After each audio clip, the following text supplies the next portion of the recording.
नमस्कार दोस्तों, क्या हनुमान जी ने मछली का बलात्कार किया था? कैसे पैदा हुआ था मछली के हनुमान का पुत्र, जानते हैं कहानी के माध्यम से। अभी तक चैनल को सब्सक्राइब और लाइक नहीं किया है तो कर लीजिए। वीडियो शुरू करते हैं। हनुमान रामायण कथा के सबसे अहम पात्र कहे जाते हैं। हनुमान, जो कि पवन पुत्र कहे जाते हैं, श्री राम के सेवक थे जिन्होंने आजीवन अपने स्वामी श्री राम का साथ निभाया और अपने सेवक धर्म की मिसाल कायम की। हनुमान जी ने स्वयं श्री राम के संकट हरे थे, इसलिए इन्हें संकट मोचन महाबली हनुमान कहा जाता है। हम सभी जानते हैं कि हनुमान ब्रह्मचारी थे, लेकिन कथाओं में कई तथ्यों में पाया गया है कि हनुमान जी का एक पुत्र था जिसका नाम मकरध्वज था, जिसकी माता एक मछली थी। और मकरध्वज भी हनुमान की तरह वानर और अति बलशाली था। कैसे बने हनुमान मकरध्वज के पिता? क्यों हुआ हनुमान का अपने ही पुत्र से युद्ध?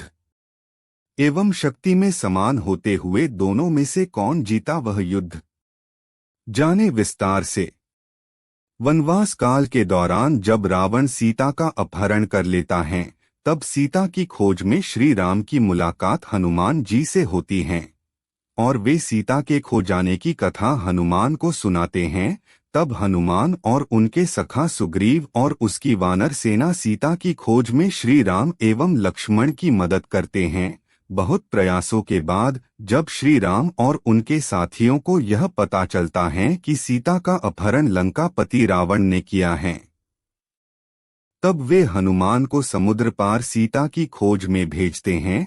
हनुमान मायावी थे, वे अपनी शक्ति की सहायता से आकाश मार्ग से लंका पहुंचते हैं और लंका की अशोक वाटिका में बैठी सीता से मुलाकात करते हैं, जिसके लिए वे सीता को श्री राम के दूत होने के प्रमाण के रूप में श्री राम द्वारा दी हुई मुद्रिका दिखाते हैं, जिसे देखते ही सीता समझ जाती हैं और उन्हें यकीन हो जाता है कि उनके पति श्री राम उन्हें लेने आ चुके हैं।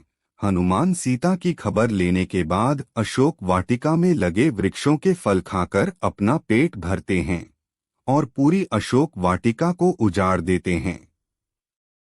तब रावण के सेना के राक्षस हनुमान से युद्ध करते हैं, लेकिन कोई उन्हें पकड़ नहीं पाता। तब उन्हें रावण का पुत्र मेघनाद पकड़ने जाता है और पकड़कर दरबार में रावण के सामने बंदी बनाकर लाता है। तब हनुमान को सभा में बैठने के लिए स्थान नहीं दिया जाता, इसलिए वे अपनी पूंछ का सिंहासन बनाकर बैठ जाते हैं। उनके ऐसे उपद्रव के कारण रावण उनकी पूंछ में आग लगाने का हुक्म देते हैं और सभी सेना मिलकर बड़ी जद्दोजहद के बाद हनुमान की पूंछ में आग लगाते हैं, जिसके बाद हनुमान किसी के काबू में नहीं आते और उड़कर सारी लंका में आग लगा देते हैं। अंत में वे अपनी पूंछ में लगी आग को बुझाने के लिए समुद्र में जाते हैं और उसे समय ताप के कारण उनके शरीर से बहता पसीना समुद्र में जाता है, जो कि एक मछली के पेट में चला जाता है और उससे मछली गर्भ धारण कर लेती है। कुछ समय बाद उस मछली को पाताल के राजा अहिरावन के सैनिकों द्वारा पकड़ा जाता है और उसे काटने पर उन्हें वानर के रूप में एक शिशु मिलता है, जो कि बड़ा बलवान होता है, जिसका नाम मकरध्वज रखा जाता है। उसे पाताल के राजा अहिरावण के द्वारा पाताल का द्वारपाल बना दिया जाता है।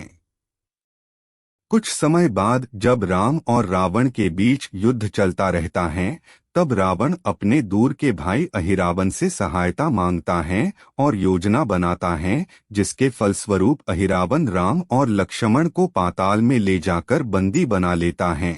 उन्हें पाताल से छुड़ाने हनुमान जी जब पाताल पहुंचते हैं, तब उनकी भेंट उनके पुत्र मकरध्वज से होती है।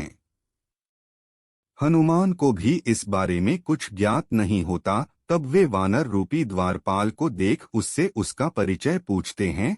तब मकरध्वज कहता है, मैं हनुमान पुत्र मकरध्वज हूँ। तब हनुमान कहते हैं कि मैं हनुमान हूँ और मैं ब्रह्मचारी हूँ, फिर तुम मेरे पुत्र कैसे हो सकते हो? तब मकरध्वज हनुमान को सारी कथा विस्तार से बताता है और हनुमान को यकीन हो जाता है।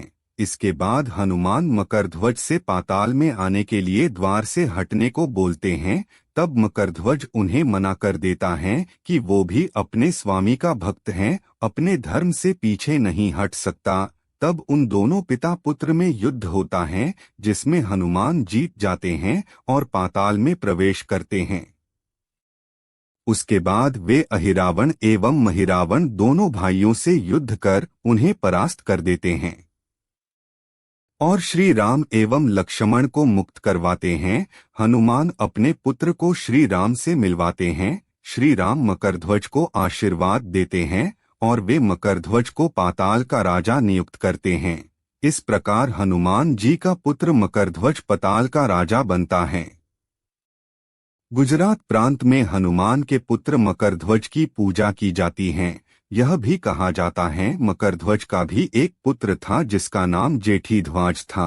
मकरध्वज हनुमान के समान ही बलशाली था, इसलिए उसे हरान हनुमान जी के लिए भी बहुत आसान नहीं था और वे अपने पिता के समान ही महान सेवक था, इसलिए अपने पिता के आदेश पर भी वो द्वार से नहीं हटता और जमकर महाबलशाली हनुमान से युद्ध करता है। इस कथा का विस्तार रामायण की कथा में महर्षि वाल्मीकि जी के द्वारा किया गया है। सभी को इस बात में संदेह लगता है, इसलिए यह कथा आपके सामने रखी गई है। यह भी प्रचलती है कि भारत के किसी शहर में हनुमान जी की पत्नी का मंदिर है। इसके बारे में विस्तार से जानने के बाद हम आपको जरूर बताएंगे। भारत देश में कई पौराणिक कथाएं हैं जिनमें रामायण का स्थान बहुत उच्च माना जाता है। इसमें कर्तव्य के भाव को बहुत सुंदर तरीके से बताया गया है, जैसे पुत्र का कर्तव्य, पत्नी का कर्तव्य, भाई का कर्तव्य, सेवक का कर्तव्य एवं मित्र का कर्तव्य, सभी पक्षों को भली भांति रूप से दिखाया गया है। धन्यवाद वीडियो को देखने के लिए।